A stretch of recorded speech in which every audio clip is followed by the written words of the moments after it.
Hola, hola, ¿cómo les va? ¿Cómo andan? Bienvenidos, buen domingo para todos. Empezamos Fuerza Natural aquí en Radio Splendid. ¿Cómo estás, Gaby? ¿Cómo te va, Milva? Bien, 15 de junio, mitad de mes, ya estamos ahí casi metiditos en el invierno. Feliz Día del Padre. Gracias. Para vos, para Fede, no sé si Lucas es papá. Sí, también. Feliz día también para mi papá para en tu Santa marido, Fe. para tu marido, para Seba, para tu padre. Para Seba es el papá de mi hijo, así que un día muy especial. Y para el recuerdo del mío. Para el recuerdo del tuyo, para los que no están, para todos aquellos que paternan sin ser padres biológicos. Sí, también. Porque hay un montón de... Bueno, es el Día del Padre hoy, pero digo, hay un montón de personas que paternan y maternan sin tener vínculo genético ni biológico. Y no solo digo pensando en una adopción, porque eso es ser madre o padre directamente, claro, sino aquellos que no tienen ese rol, pero lo adoptan, ¿sí? Claro. Lo eligen y los eligen como tales. Así que más allá de los vínculos genéticos, un saludo especial a todas aquellas personas que paternan desde el corazón y que ejercen esa presencia de una manera única. Y hay muchos, hay muchos, Yo uno conoce, repasa y conoce muchos casos de gente que dice, él es mi segundo padre, es mi padre, claro, mi padre de la vida, mi padre, aquella, pero no fue mi padre biológico, pero fue la persona. Bueno, a todos ellos también creo que es el momento de recordarlos, Milva.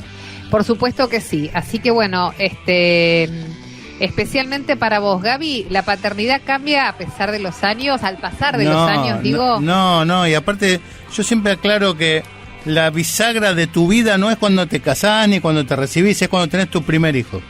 Digo el primero porque ya el segundo, ya sos padre en el segundo. Pero cuando vos cambiás, ahí te cambia el sueño, te cambia los objetivos, te cambian las prioridades, te cambian un montón de cosas y para bien, ¿no? O sea, bienvenidas sean esos cambios. Yo siempre dije que yo sentí la sensación, la certeza, de que cuando te convertís o cuando tenés un hijo, te convertís en papá o mamá, es cuando entras en la vida pisando fuerte, ya ahí no hay broma, ¿viste? Claro.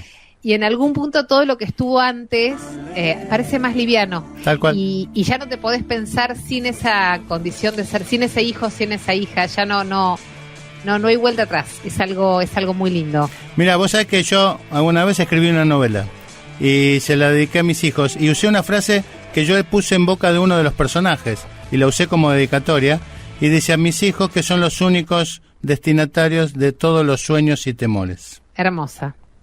Y es que es verdad. Es cierto, sueños y temores, ¿sabes que sí? Es un buen resumen de todo, ¿no? Uh-huh. Sí, tal cual. Bueno, gracias. Nuestro homenaje en la figura de Gaby, que es papá, y en nuestros papás, a todos los padres. Vamos a desandar un poquito el programa de hoy. Vamos a hablar del lado oscuro de la moda, sí, de un basural de ropa, aunque no lo creas, en medio del desierto de Atacama. Es impresionante. Sí. Fede López Feijó me dijo: mirá el video que te mando para que entiendas de lo que te estoy hablando, y realmente es increíble. En un mundo donde hay gente desnuda, muerta de frío, sí, sin ropa, nosotros tenemos un basural de ropa acá nomás en Chile. Es terrible, ¿no?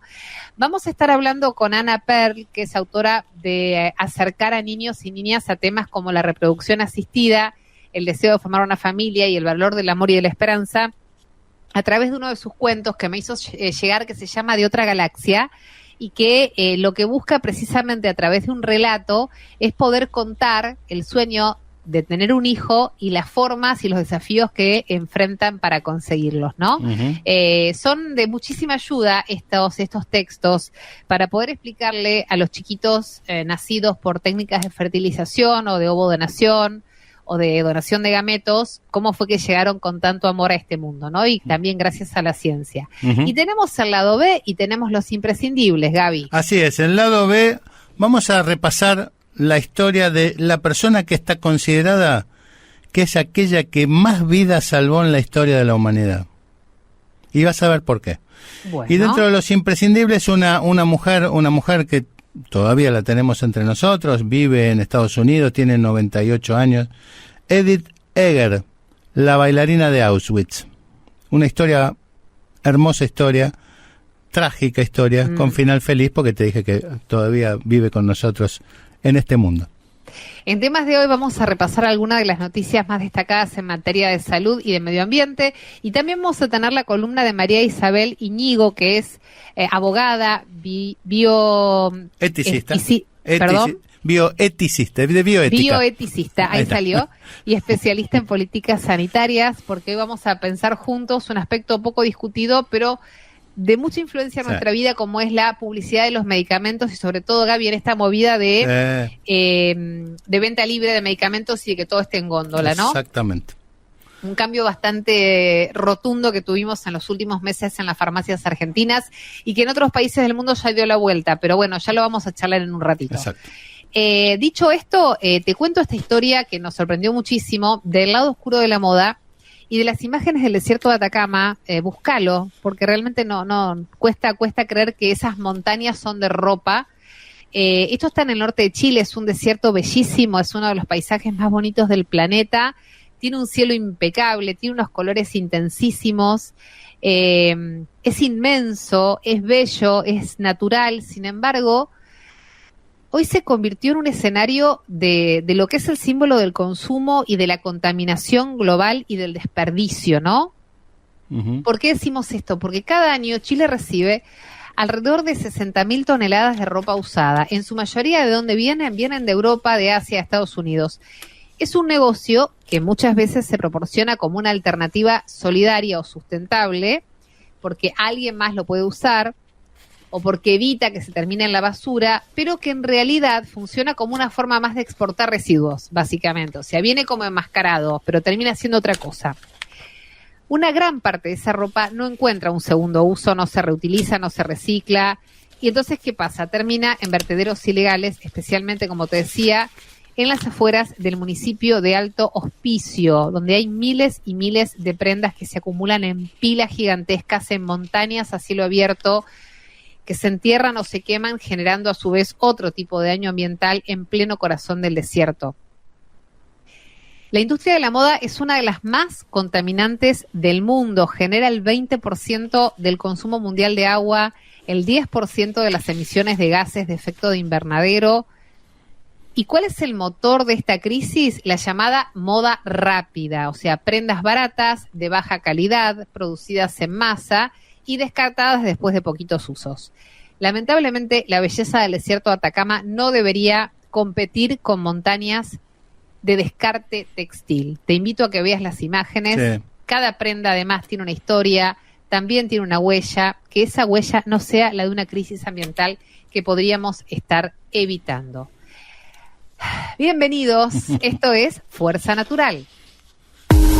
Fuerza Natural. Cambia el chip. Descubre. Innova.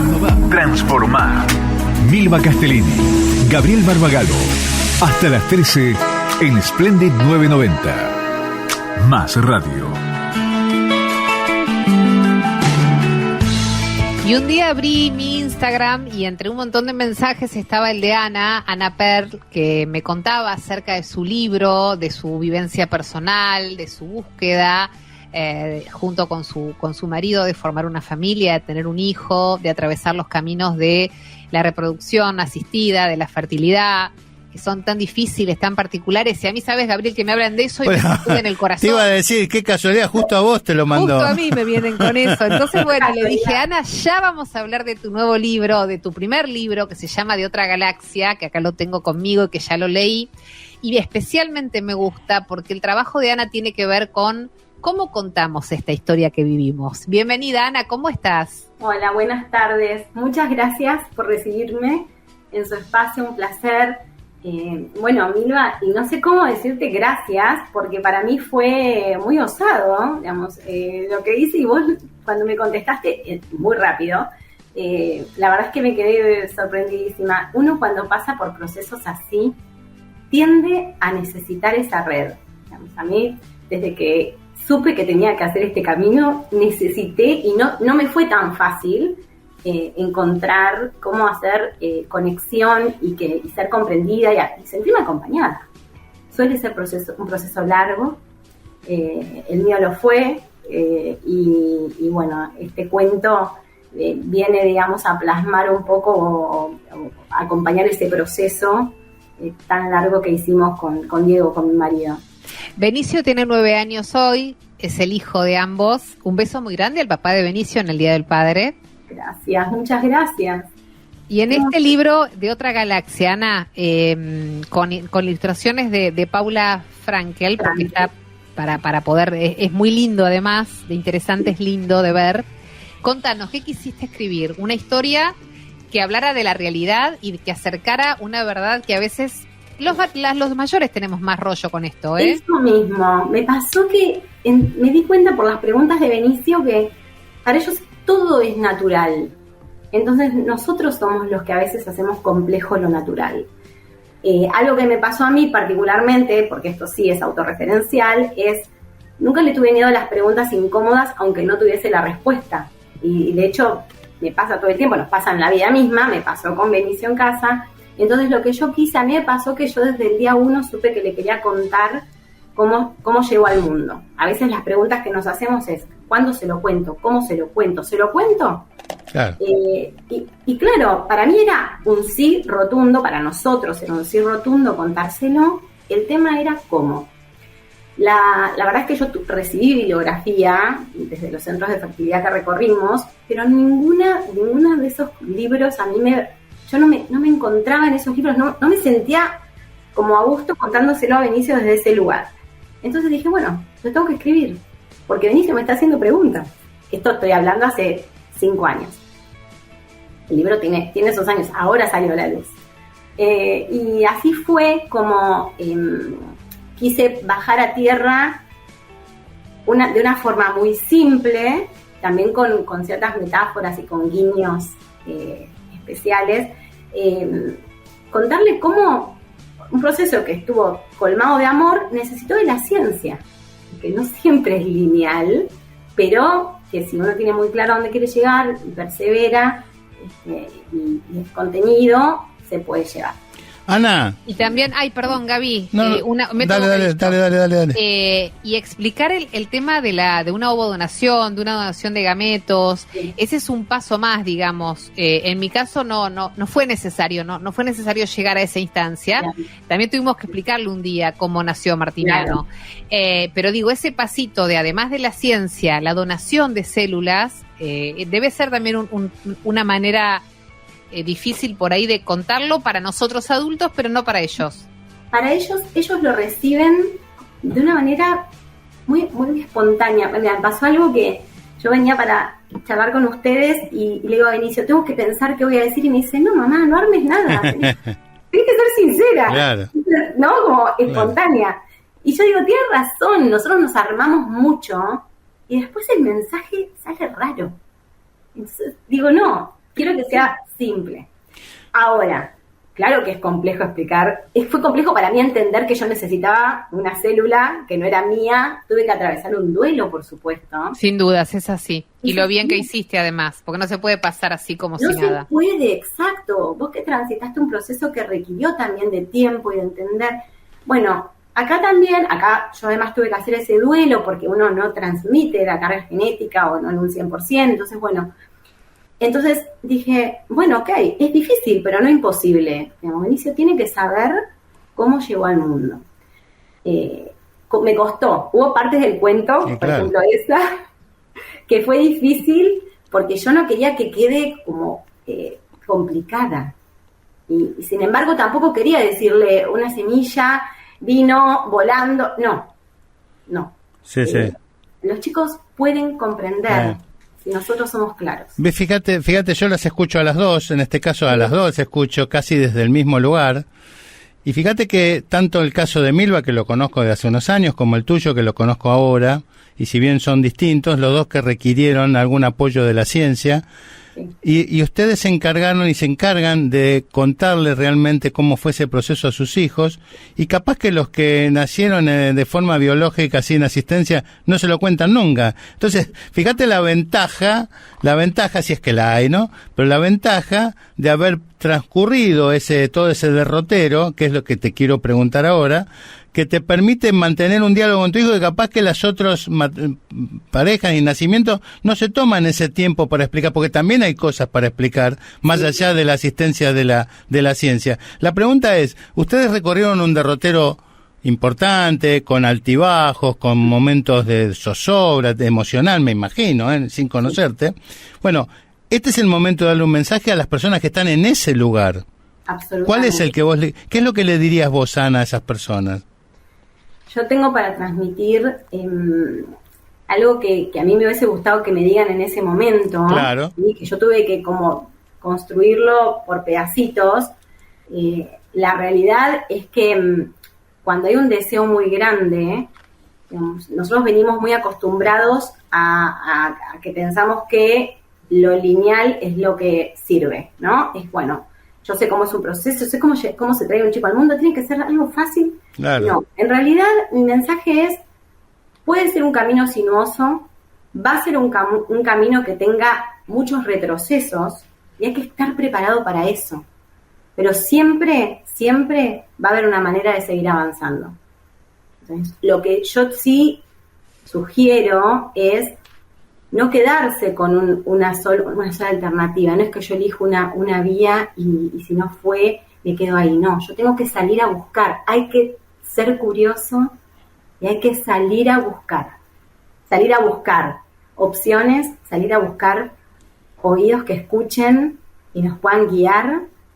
Hay que salir a buscar para adentro. Sí, claro. Introspección. Entonces, es salir a buscar, no quedarse. Yo no me puedo hacer las preguntas y respondérmelas siempre solo. Por eso es tan importante este tipo de cosas, porque vos lo dijiste al comienzo de la entrevista, Ana, de quienes atravesamos un proceso así, necesitamos encontrarnos con gente, con personas que le pase lo mismo. Yo también sentí esa soledad que vos sentiste.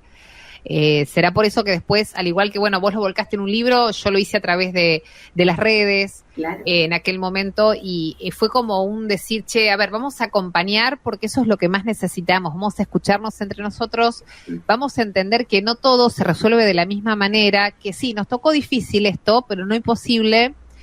Y una palabra, duelo, que vos usaste, que me parece fundamental, porque si no, como todo, te rebota después. Claro. Hay que duelar las cosas que no se pueden y abrazar las que se pueden. Y entender que por algo llegamos hasta ahí. Entonces, todo lo que se pueda hablar, contar y develar sobre esto es maravilloso. Nos hace bien a todos. Absolutamente, es lo que vos decís, es hablar. ¿Sí? Porque a veces estos temas, como tantos otros, empiezan a ser tabú. Entonces no lo cuento en la familia, no lo cuento a los amigos. Está bien, yo quizás con otra disposición siempre hablé de esto, los dos con Diego hablamos de esto, pero la realidad es que no siempre es así. Y tenemos que invitar a que se pueda hablar de esto que decías vos, Milva. Hay que generar esos espacios. Quizás ahora hay muchos más espacios que hace 10 años, pero la realidad, bueno, porque ahí fue cuando yo entré más, o 15, en el mundo de la fertilidad, pero digo, generar esos espacios para hablar, pero no solamente de manera técnica. ¿sí? No, es claro, otro lenguaje que necesitamos, otra charla. Exacto, otra llegada, ¿no? Otro lugar donde se pueda generar, hablando, escribiendo, de alguna manera que ayude a procesar. Una herramienta que ayuda a procesar. Ana, contanos un poquito el rol que ocupó tu marido en esto. Uy, clave. Además, ahora que lo mencionás, Gabriel, vos sabés que hay algo que, por lo menos a mí me ocurrió, esto sí es muy personal, yo sentí que íbamos muy con el mismo timing acompañándonos, ¿sí? Es como, acá puede muy fácilmente haber una desconexión porque son procesos que también te impactan de manera individual. ¿Sí? En mi caso, yo lo inicié en pareja, hay personas que lo inician solas. La verdad es que es un proceso que también tiene mucho individual. Diego fue clave. Diego en la pareja, en nuestra pareja, es la mesura, es la calma, yo soy como la ansiedad, es la emoción. Diego, por supuesto que también transitando sus emociones, fue quien acompañó y trajo paz, digamos, y esto de, bueno, pero espera, a ver, charlemos, ¿cómo fue? ¿Qué nos dijeron? ¿No? Y entonces fue compañero 100%, pero además quien trajo esta pausa cuando fue necesario. Claro, claro. Momentos de pausa. y hay que pausar, lo tenés que hacer, porque uno pone mucho el cuerpo, y el cuerpo se desgasta, y lo emocional también, y a veces por eso yo decía, a veces hasta retrocesos o pausas, porque son necesarias para continuar. 100%. Nosotros lo de las pausas lo entendimos, lo aprendimos y lo predicamos. Ana, nosotros hicimos una pausa en la mitad del tratamiento, después del tercer tratamiento, porque íbamos a rompernos en pedazos como pareja, básicamente. Y no por falta de amor, sino porque te lleva al límite una situación como esta. Y hay mucho aprendizaje en todas esas batallas que uno libra, mucho aprendizaje. Muchísimo. Y la pausa fue muy necesaria, fue muy buena, fue lo que nos abrió camino, nos dio aire para continuar. Me voy a ir a la miércoles con el tema. Gabriel, ¿qué hago? ¿Nos podemos...? Con el tiempo me voy a ir a la miércoles. Toma vos el control de esta nota porque yo sigo hasta mañana. Tenemos 3 minutos más, dale, tranqui. 3 minutos más. Entonces, 3, no sé qué dijiste, 6, no, 3. 3. Ana, lo de las pausas y lo de compartir lo que nos pasa mientras vamos transitando un tratamiento de fertilidad como personas y como parejas es sumamente necesario. Y después de todo eso, estar listos para hablarles a nuestros hijos con la verdad y con la tranquilidad del amor que hemos puesto en toda esa búsqueda, y la franqueza del amor y la honestidad que merecen, me parece que es fundamental, ¿no? Es fundamental, y algo que justamente está en línea con eso, que hablábamos hace un ratito, es esto, y lo decís vos recién, es estar disponible, ¿no? Yo creo que uno siempre dice, yo estoy disponible para mis hijos, pero es estar disponible desde la conexión real, ¿no? ¿Qué me está preguntando? No tenemos, digamos, quizás yo no tengo la respuesta, es lo que decía, yo capaz no tengo todas las respuestas, pero no evado.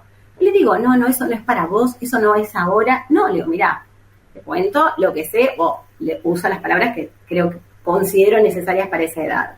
Entonces creo que estar disponibles desde una conexión real es súper importante. Además se genera un vínculo divino. Yo creo que, si bien siempre me equivoco, todos nos equivocamos en la maternidad, en la paternidad, pero siempre, claro, así se aprende, pero creo que yo sí descubrí que como yo me estaba haciendo preguntas de cómo tratar ciertos temas con Benicio, yo me genero una disponibilidad diferente, y quizás, de nuevo, ¿hay que hacerse el tiempo para eso? Sí, es súper importante.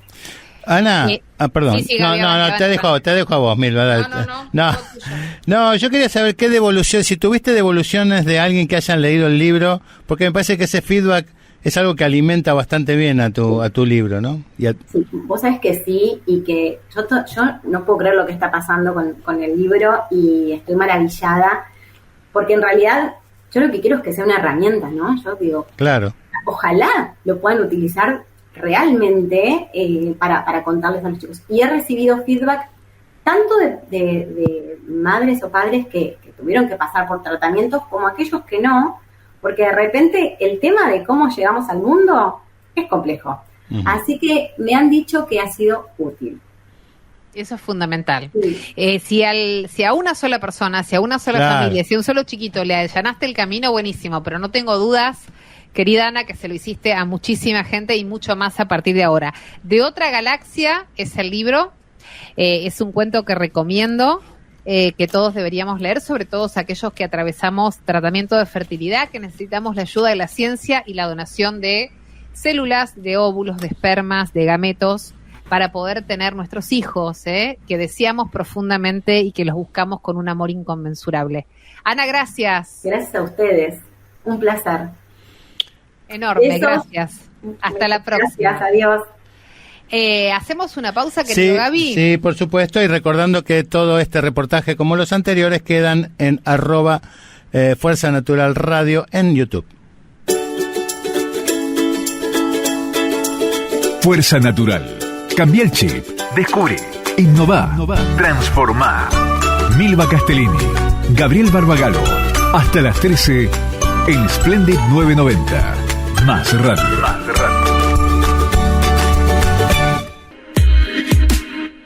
Es tiempo de la columna del doctor Gabriel Barbagalo del lado B, y así lo presentamos.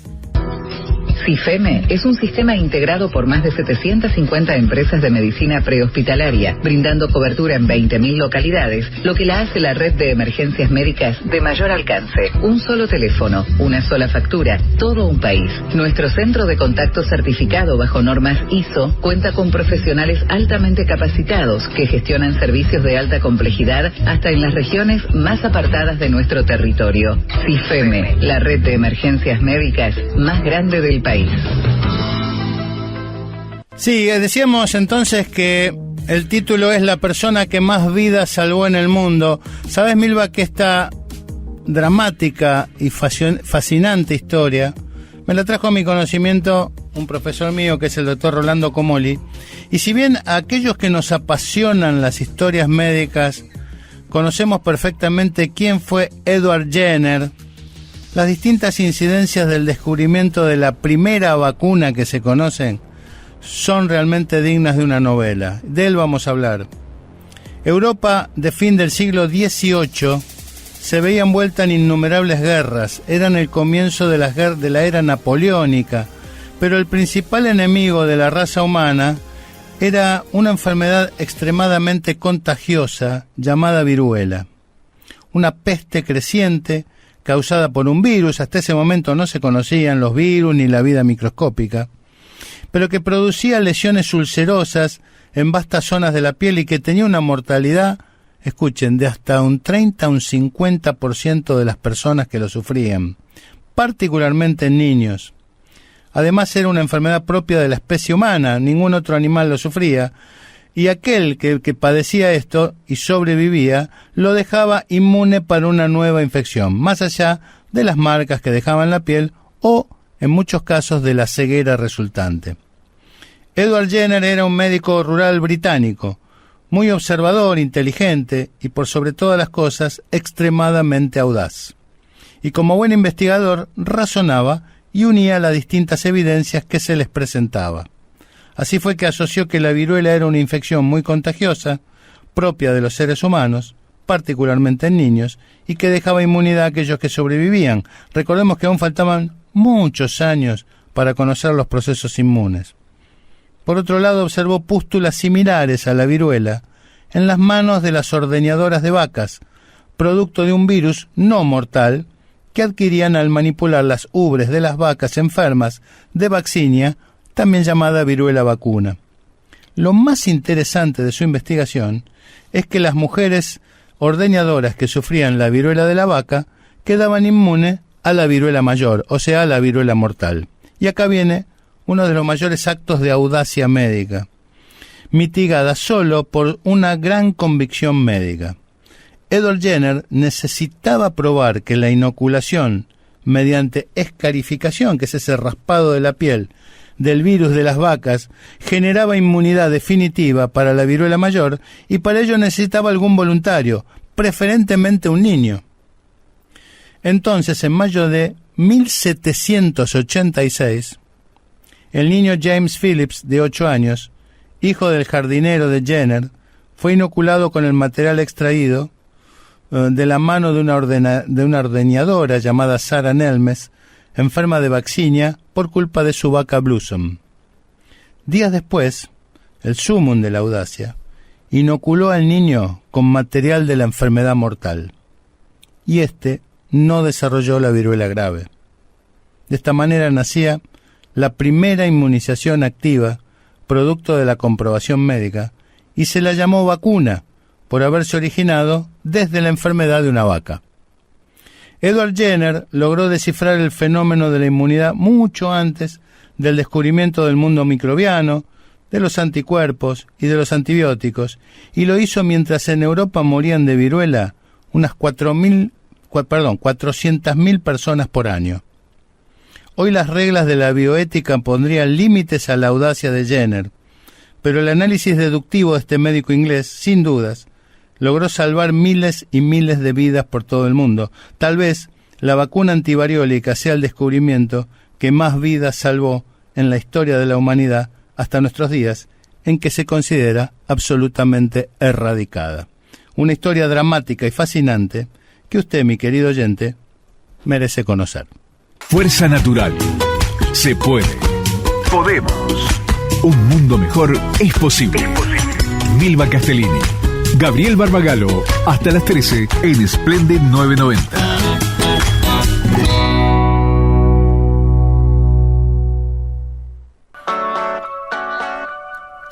Bueno, vamos con los temas de hoy. Lo de vacuna vaca me mató, ¿eh? Claro, porque de ahí viene. La vacuna es relativo a la vaca, por eso, pero después se le llama vacuna a todas. Excelente. Pero esa fue sacada de las ubres de las vacas, que tenían una enfermedad que no era mortal. Y así nació la primera vacuna. Y Jenner no conocía ni los anticuerpos, ni los gérmenes, ni los virus. Pero tenía una inteligencia y una audacia muy importante, porque usar a un nene de 8 años hoy no estaría permitido, no, y claro, sería trágico, ¿no? Sería condenable, absolutamente. Bien, entramos en los temas de hoy. Hablemos de la edición número 30 de la Conferencia de las Naciones Unidas sobre el cambio climático, que se va a celebrar en el mes de noviembre de este año en la ciudad de Belém, en el estado de Paraná, al norte de Brasil. Esta ciudad se encuentra en la región amazónica, lo que representa un símbolo potente de lo que está en juego precisamente, que es la preservación de los ecosistemas clave para el equilibrio climático del planeta. Es el espacio donde los países que forman parte del Acuerdo de París rinden cuentas de alguna manera sobre sus compromisos y acuerdan nuevas metas para enfrentar la crisis climática global. En esta edición, todos los países deberán presentar versiones actualizadas de sus contribuciones determinadas a nivel nacional, es decir, los planes concretos para reducir emisiones de gases de efecto invernadero y adaptarse a los impactos del cambio climático. El objetivo general sigue siendo evitar que la temperatura media global aumente más de 1,5 grados centígrados por encima de los niveles preindustriales. La realización de esta conferencia en Brasil pone el foco sobre América Latina, una región especialmente vulnerable a fenómenos extremos como sequías, inundaciones, olas de calor y retroceso de glaciares, Gaby. Sí, Jóvenes y Salud Mental es un informe internacional sobre la salud mental juvenil que revela que una proporción importante de jóvenes argentinos experimentan malestar emocional con impacto en su vida cotidiana. El estudio, elaborado por la Global Mind Project, se basa en más de 1 millón de encuestas realizadas en 82 países durante el año 2023 y el 2024. En Argentina, el 41% de las personas de entre 18 y 34 años con acceso a Internet fue clasificado en los niveles más bajos del cociente de salud mental, una herramienta que evalúa 47 indicadores del funcionamiento emocional, cognitivo y social. Este grupo presenta síntomas que interfieren con la capacidad de estudio, trabajo y relaciones personales. Entre los problemas más reportados se encuentran el insomnio, los pensamientos obsesivos, la desconexión emocional y la dificultad para manejar el estrés. También se destacan alteraciones en el sueño, la alimentación y la regulación de las emociones. Los resultados muestran una tendencia sostenida que afecta la funcionalidad diaria de una parte considerable de la juventud. Desde el ámbito de la salud pública, se plantea la necesidad de fortalecer los dispositivos de atención, promover espacios de contención accesibles y desarrollar estrategias de prevención a largo plazo. ¿Qué tema, Milva, eh? La verdad que lo tenemos permanentemente en la tapa de los diarios, y en algún momento nos va a explotar mal, me parece. Sí, pero es que no, me parece que nos está desbordando en algún sentido y se trata de una cuestión difícil de contener, digamos, sí, ¿no? Sí. Tiene demasiadas aristas.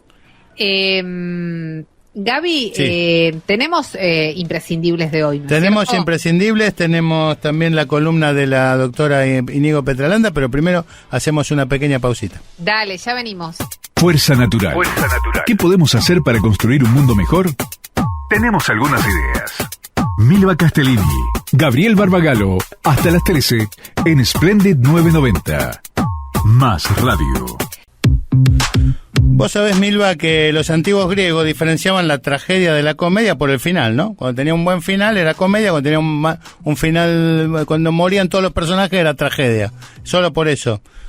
Esto no es una comedia. Si bien tiene final feliz, La verdad que es una historia trágica, pero con final feliz. Así que vamos a escuchar Los Imprescindibles en la voz de Milva Castellini. Claro, porque Gaby buscó a una mujer imprescindible, que es la bailarina de Auschwitz, pero claro, en el medio hay gente perversa, como fue en su momento uno de los personajes que va a también protagonizar esta columna, que es el perverso, despreciable y siniestro médico nazi Joseph Mengele. Pero el personaje principal e imprescindible, lo dijimos recién, es su contrafigura, una mujer sinónimo de fortaleza y resiliencia. Y nos referimos a la licenciada en psicología Edith Eger, quien será siempre recordada como la bailarina de Auschwitz. La danza ha estado siempre cargada de simbolismos. El que baila lo hace para celebrar, para exteriorizar alegría o para moverse por la embriaguez que le da la música. Sin embargo, hubo un día en que Edith Eger bailó para sobrevivir. En el horror de Auschwitz, esta joven judía de 16 años, en realidad se movía para entretener a su verdugo, mientras se imaginaba en algún escenario imponente de su Hungría natal. Su danza no fue una actuación, sino una súplica silenciosa para seguir existiendo. Aquel momento sellaría su futuro, que décadas después la llevaría a escribir un bestseller mundial, que se llama precisamente La bailarina de Auschwitz. Edith era una prometedora gimnasta y bailarina judía de Hungría que fantaseaba con jugar los Juegos Olímpicos hasta que en el año 1943 su vida da un giro al ser deportada con su familia a los campos de concentración. Allí Edith tuvo que sufrir la muerte de sus papás en la cámara de gas, pero ella logró sobrevivir tras una performance de danza clásica ante Joseph Mengele, el siniestro médico de la CSS. Como a él le gustaba el arte, la salvó y le obsequió a Edith un trozo de pan que ésta eligió compartir con sus compañeras. Sin saberlo, ese día volvió a nacer 2 veces. Más tarde, cuando se dirigía a otro de los campos del exterminio, le fallaron las fuerzas.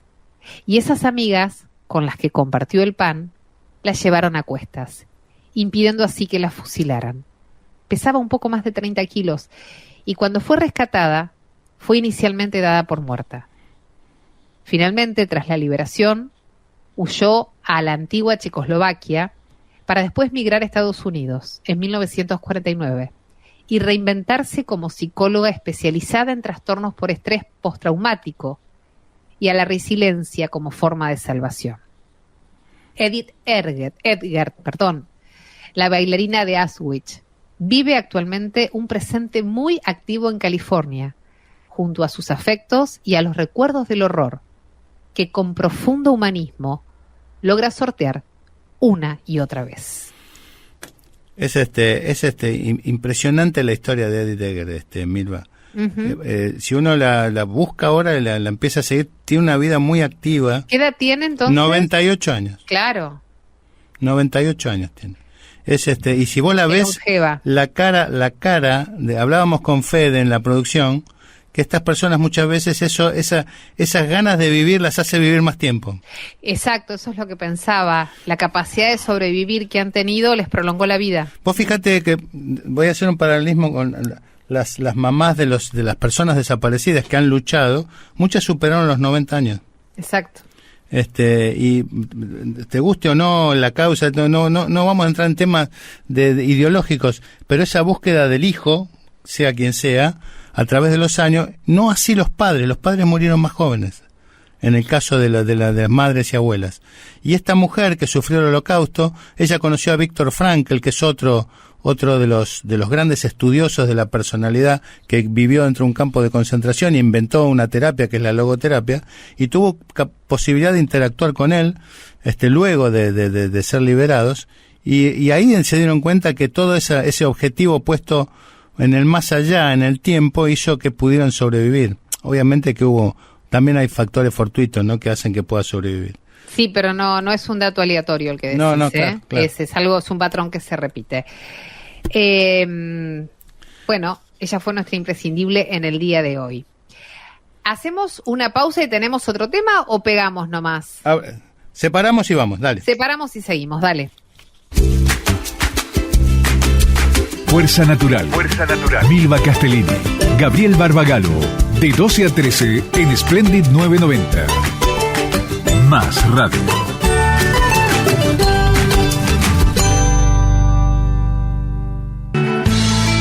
Un gran placer poder saludarla a María Isabel Íñigo Petralanda, que es abogada, bioeticista y especialista en política sanitaria. ¿Cómo estás, María Isabel? Hola Milva, Gabriel, ¿cómo están? Muy feliz de estar en Fuerza Natural hoy también.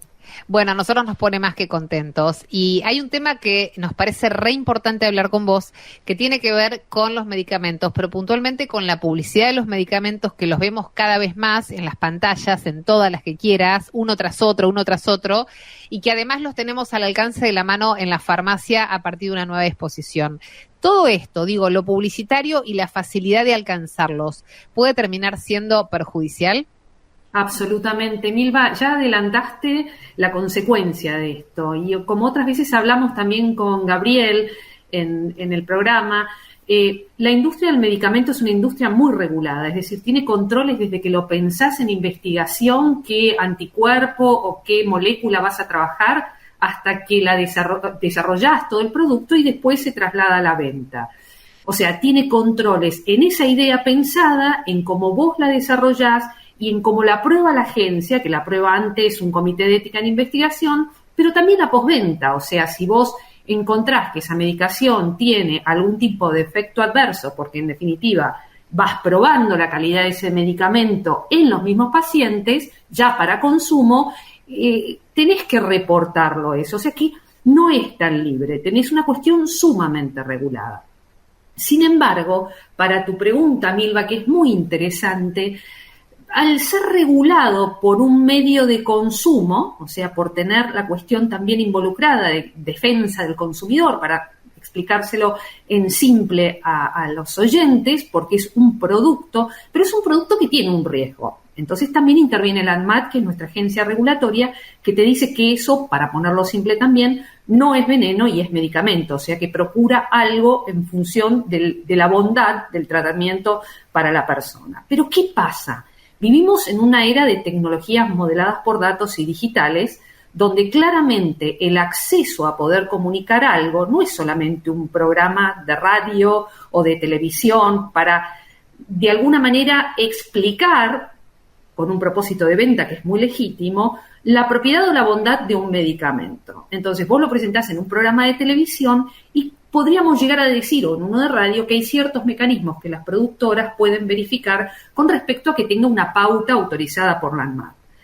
En las plataformas digitales, Meta o cualquier otra similar que quiera hacer una promoción de un medicamento, que repetimos, como vos bien lo dijiste, Milva, al inicio, tiene un riesgo, no es algo neutral, tiene un riesgo. Si yo tomo una aspirina y no está indicado para mí una aspirina, o si yo tomo un paracetamol 400, no es lo mismo que tome unos 600, el 400 es venta libre y el 600 requiere la famosa prescripción. Entonces, ahí estás con un promotor, influencer o alguien que por más que tenga muy buena fe de promover algo, de alguna manera se mete en un terreno que está, digamos, determinado o pensado básicamente para sujetos que pueden hablar de eso. ¿Eso significa que no podría una persona hablar en televisión? Sí, tomando las salvaguardas del caso, diciendo la famosa leyenda: en caso de duda, consulte a su médico o a su farmacéutico. Eso es lo que nosotros llamamos en la industria del control el disclaimer o el aviso de seguridad. Pero aquí voy. Aquí es muy difícil controlar esto en la práctica. Es muy difícil porque la sanción no es lo que te corrige, porque por más que tenemos un paquete interesante de medidas para controlar y de buenas prácticas, en el caso concreto a vos la comunicación digital te llega al toque y la necesidad como paciente y la imposibilidad de ir a un consultorio, porque vos fíjate que casi todas las promociones de estas cuestiones de medicamentos son antiácidos, antiinflamatorios, para tratar tratamientos fúngicos, o sea, siempre vas a tener algo que es fácilmente decidir que quiero comprarlo y que puedo comprarlo, porque tampoco, o sea, me resume muchos problemas en uno esa comunicación. Entonces, vos estás ahí pudiendo decir desde la bioética que hay una cuestión moral en juego. El paciente es vulnerable siempre, el consumidor es vulnerable de por sí. Sobre todo a esta cuestión de que si vos lo haces a través de un médico y de los canales normales donde volvés a la recita con el médico y le decís, doctor, yo tomé esto, hay una vigilancia por parte del profesional de la salud. De otra manera, sos vos el que gestiona ese riesgo. Y ahí es donde ocurre, digamos, el conflicto del riesgo que pueda llegar a existir. Industria regulada, su posibilidad de divulgarlo es muy rápida y muy masiva. Ese es básicamente el problema, Milva y Gabriel. Gaby, está cerrado, me parece, para poder preguntarle a María Isabel. ¿Ahí me escuchás? Sí, ahora sí. Perdón. Decime, ¿quién sería el encargado de proteger a la gente acá? ¿Es el Estado? ¿Son organizaciones intermedias? ¿Son los mismos medios? ¿Son los comités de ética de algunas instituciones? O sea, ¿quién defiende a la gente acá?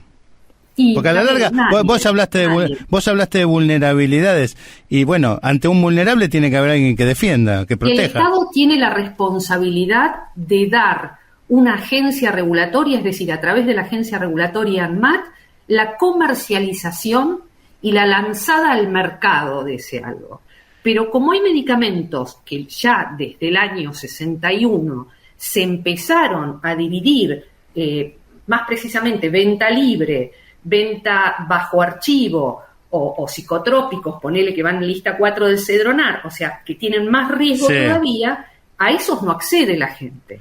Ahora, un medicamento de venta libre. Te redoblo la pregunta. Vos de repente yo tengo un medicamento, una vitamina determinada que está indicada por el ANMAT y controlada y dice su prospecto que está indicado para el déficit de esa vitamina, supongamos. Ahora, pero por otro lado la publicidad dice que la vitamina sirve para levantar el ánimo y para hacerme más fuerte, cosa que sabemos que no es así. O sea, totalmente. Hay una diferencia entre lo que dice el prospecto, lo que dijo el ANMAT, a lo que se está comunicando para captar probablemente más compradores desprevenidos. Allí es donde quiero saber a quién protege al consumidor, porque de última pasa a ser defensa del consumidor. Tenés que hacer un reclamo judicial a defensa del consumidor y por un hallazgo tuyo frente a un efecto adverso o de tu médico. Pero entendés que podés no llegar a descubrir. Pero por supuesto, algo. Pues o sea, un tercero que prácticamente no lo puede hacer. No. Por eso mismo estamos de alguna manera viendo esto. Tenés 2 proyectos ahora en estado parlamentario que están hablando cómo regular las plataformas, porque lo ideal y lo que nosotros conocemos es que cuando vos haces un PNT o cuando haces algo dirigido, intencionado, conociendo las guías clínicas, los riesgos, vos anunciás esa propaganda o esa publicidad de ese medicamento bien detalladito, te cuidás, no le pifías cuando la promovés. ¿Entendés? Pero por lo general, cuando estas decisiones vienen 2, 3, 4 meses de ver eso, tac, tac, tac, tac. Entonces vos ya estás viendo todo un bombardeo que no solo te llega por un medio de comunicación, pantalla, no sé, o radio, te viene explotado en imagen estática, dinámica. No hay manera de gobernar eso. Y creo que eso es importantísimo decirlo, Gabriel, porque vos no tenés, por una multa o por una vía de una acción judicial que interrumpa o que suspenda, no tenés la garantía. Ahí hay un tema del mismo consumidor y la falta de educación, pero también la falta de billete, porque vos si decidís este consumo es porque tampoco tenés para ir al médico. Convengamos que es esto, ni turno disponible, ni tiempo, ni permiso en el trabajo. Hay muchas determinantes sociales también para que este mecanismo de venta funcione. ¿Sabés, María, qué me asusta, qué me preocupa mucho a mí cuando de pronto se promociona un medicamento? Puntualmente uno que te ayuda a adelgazar, supuestamente, ¿no? Que es un polvito que tirás y que te ayuda a adelgazar. Ya han salido especialistas a decir, no es así, no es cierto, mucho cuidado con esto. Y así mismo se sigue promocionando, se sigue publicitando y la gente lo compra. Digo, que ahí es todavía más grave aún, porque ya hubo una advertencia pública, mediática también, si querés, digo, en el mismo paradigma de donde se está moviendo, y no pasa nada. Absolutamente, depende. A ver, el retiro del mercado, Milva, depende de una acción judicial que ordene. El juez divide, la empresa tal retira toda la partida, como si estuviese una muestra fuera de especificación. Ahora bien, ese sería el menos grave. Más grave es, por ejemplo, inyecciones destinadas para tratamiento de glucosa, donde vos estás con anticuerpos o con moléculas, semaglutide, liraglutide, que verdaderamente tienen otras implicancias mucho más gravosas y que en una plataforma de Instagram te los promueven en forma directa. Y además podés acceder. Y estamos hablando de una receta con un archivo y que requiere una prescripción específica. O sea, el grado de delictividad es mayor porque vos salteás. A ver, consumir un medicamento tiene un efecto adverso siempre, porque no se integra lo medicamentoso a la persona. No hay un matching perfecto. Por lo general requerís una conducta que acompañe una dieta, un reposo, algo que solo un médico o un profesional de la salud te lo puede dar. Y que también tienen su carga, por ley, pero por el primero no dañar, te diría, la responsabilidad legal inmediata. El laboratorio tiene reaseguro para cubrirse, Milva, Gabriel, pero la persona humana queda con un balazo. Entonces, sobre esto no hay legislación y creo que esto es lo importante para dejarle claro a la audiencia, la responsabilidad de dudar siempre frente a ese algo que uno estime consumir, porque los prospectos dicen las declaraciones de efectos adversos principales, las más gravosas, pero vos no podés describir el universo de esa persona en particular, los circunstanciados, mejor dicho, de esa persona en su patología. Entonces, siempre tienen que tener un reparo fundamental de que tiene una consecuencia inmediata. Y esto creo que es el mensaje más importante. Dudala antes de comprarla. Clarísimo. Porque la vemos las denuncias de los efectos adversos. María Isabel Iñigo Petralanda, abogada, bioeticista y especialista en políticas sanitarias, gracias por acercarnos a esta reflexión. Un beso enorme. Un beso enorme, Milva, Gabriel, y al programa. Excelente jornada. Gracias, igualmente, un placer. Bien, bueno, Milva, viste que... ¿Andiamo? Sí, andiamo, pero te quiero cerrar con un par de cosas. Viste que cuando desapareció, cuando se prohibió la publicidad de cigarrillos, empezó a aparecer en las películas y en las series toda gente fumando. Viste que siempre, pues sí, ¿qué tiene que ver esto? Se quedan un rato fumando, viste, la verdad que no, bueno, son formas de publicidad encubierta también, siempre, ¿no? Bueno, por eso nos importa abrir estos espacios para poder reflexionar y pensar juntos sobre estas cosas.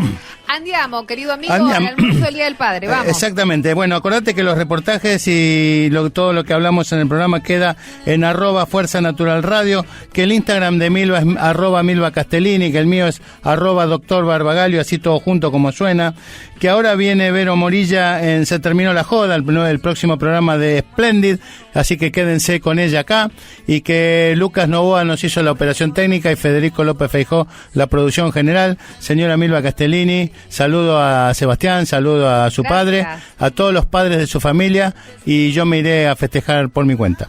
Muy bien, gracias a todos, feliz día, un placer enorme estar en Splendid haciendo Fuerza Natural. Disfruta el momento, que la vida es hoy. Beso enorme, hasta el próximo finde. Chao. Chao.